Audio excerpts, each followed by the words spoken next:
Hello, fellow readers. Today I'm going to be talking about the book Nightbooks by J.A. White. This book is a middle grade book, and it's kind of like middle grade horror. Not as extreme as some other horror books. Thinking it's not quite like Goosebumps, but it definitely has like a creepy vibe to it that I think is great for middle grade readers who kind of want to branch out maybe into the creepy horror genre. This is a good read for that. So this book follows the main character, Alex, and when it opens, Alex is on his way to, I believe, the boiler room so that he can destroy these notebooks that he has. And so you have to sort of question immediately, why is he trying to get rid of these notebooks? But he ends up stopped at a different floor from the one he's trying to target. And when he steps off the elevator, I think he's on like the 4th floor, and he doesn't really get why he's there. But he steps off. I don't remember if he was going to try to go to the staircase, like if something stopped the elevator. I don't remember quite accurately, but it doesn't matter. He ends up on the 4th floor, and as he's going down the hallway and noticing how the 4th floor looks a little different, the lights are dim, something's going on, he hears the sounds of one of his favorite movies, The Night of the Living Dead, playing in this apartment door. And the door opens, and it's a youngish woman. I think she's like in her early 30s. And she kind of chats him up a bit and invites him to come in and watch Night of the Living Dead. And he's kind of excited because, again, that's one of his favorite movies. And he also smells like pumpkin pie, so he thinks this is a nice, inviting apartment. And he goes inside, and the woman shuts the door and is like, "Gotcha." And he's like, "What? Where's the movie? What's happening?" And there's no TV with the movie playing, and she tells him it was never there, and he is now trapped in this apartment. And of course, Alex is immediately freaked out because he was just kidnapped by this woman. And you have to sort of discover why she trapped him and what's going on. I do think that's kind of horrific. The idea of being kidnapped is probably more horrific than some other monsters that exist. But this does go beyond just the horror of being abducted, because of course there is something more nefarious and fairy tale-esque happening in the background. The woman who abducted him's name is Natasha, and Natasha is a witch, and she wants things from it. That sounds wrong, but she has Alex read creepy stories to her each night. And we know that this is doing something, but we're not entirely sure what. We don't know if she's drawing power from Alex or if there's some other thing that's happening by him having to read these stories, but he has to read creepy stories. We do find out then that these notebooks that Alex was carrying are his works. He's actually written scary stories in these notebooks, and he's been doing it for a while. But he was going to get rid of them because he was kind of teased for being weird, because he likes scary things and telling scary stories. And other people looked at him as weird. I don't really get that. I think that's pretty cool if he's a storyteller at that young age. But it wasn't just the kids in his class. Like, he actually had to go to like the school counselor, I believe it was the school counselor, because they were worried about him for writing these creepy stories. Again, I don't get that. It's cathartic. It's something that people can do and not have anything wrong with them. We have people who've made huge careers out of that kind of thing. Hello, Stephen King. So I don't feel like that was a counselor's place to make him feel small and bad for writing. He's creating, but this does happen quite a bit in schools. I don't understand it. Let kids be creative. I mean, I do understand being worried about kids, but maybe do it in a healthier manner than telling them kind of to not do it. And so he was ready to start anew. He was going to get rid of the notebooks, and he was going to try to act. And that's the whole thing. He's going to try to act like the other kids and, you know, be more invested in sports and things, but it wouldn't be authentic to who he is. And this kind of took him away from that and is causing him to keep doing what he was doing.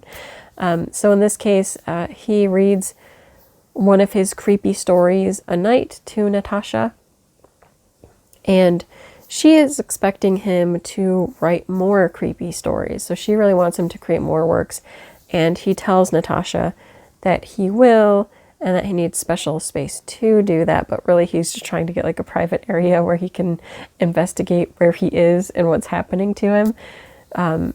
So I think she sets him up in this library room, which he quickly starts investigating, like all the books and what's going on. A lot of more creepy books in there, some in different languages. And one of the books he pulls out actually has the story of a girl that was also taken into the witch's apartment. We don't know how long ago. Claiming that she was lured to the apartment by a unicorn and wanted to try to find a way out. And so we'll see him finding more of this story. Also, he's not alone there. He discovers that there's another child who is trapped there who has other tasks that she has to do, and her name is Yasmin. And yeah, she was also taken from her family. I think she was lured by the sounds of like a Mets game. She is more of like the sporty kind of girl. And there's also a cat in the apartment that can go invisible. And the two kids believe that the cat is a spy for the witch, but there could be more to it. Also through Yasmin, we discover that yes, the witch has abducted more kids in the past, and they have not made it out. They have not been returned home. That for those other kids, at least, the witch has actually turned them into like porcelain figures that she keeps in this cabinet. And once all those pieces are in place, then it really becomes kind of this mission to find a way to escape and get away from the witch. Not so much about, let's kill the witch. It's more just, how can we escape this situation that we're in?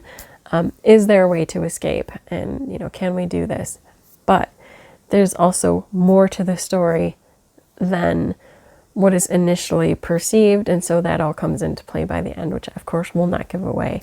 But I will say that this, of course, which you may have already detected through little pieces, is a retelling or kind of grandifying.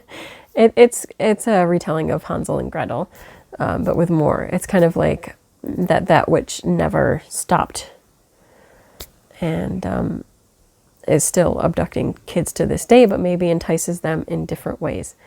And I found it to be really good and fascinating, and of course light read. It is middle grade, so it's a quicker read for adult readers, but I could see a lot of younger readers getting really into this.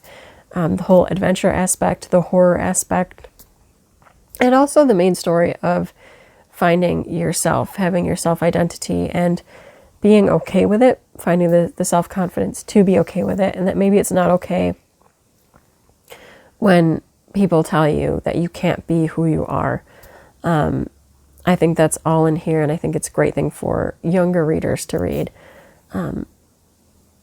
So yeah, I mean, this isn't, you're not going to read this and get the thrills of like, Stephen King, but it is definitely still creepy. It's engaging. And I think it's great if you like writing and creating. It's good to see a story like this. Maybe you'll see yourself reflected in Alex a bit. At least, I kind of did. I kind of empathized with Alex a lot. And especially when you hear those voices that are telling you that there must be something wrong with you because you like the things you like. It's that whole, do you give voice to those voices, or do you choose to accept who you are and pursue that person?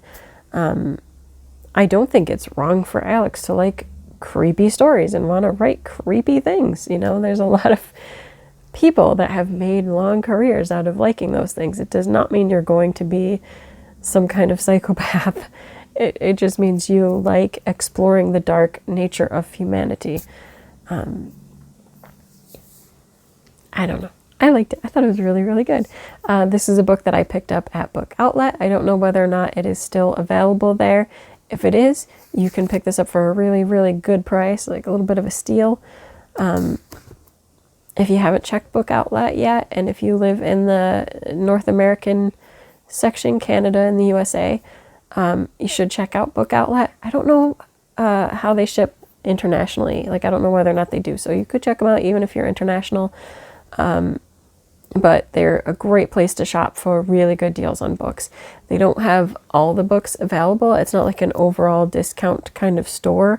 Much like any other outlet, it will be ones that had overstock or have been damaged. It will warn you if the book was damaged that it's a damaged copy that you're buying, because you will get a bigger discount then. But I do think that they're always worth shopping. I enjoy my Book Outlet shops every once in a while when I can haul some books from Book Outlet for like super great prices. I enjoy that time. I usually always do that around Christmas time because I'm usually shopping for like some other books for gifts and pick up some books for myself. So you may want to check them out too. That is it for this video. Until next time, bye.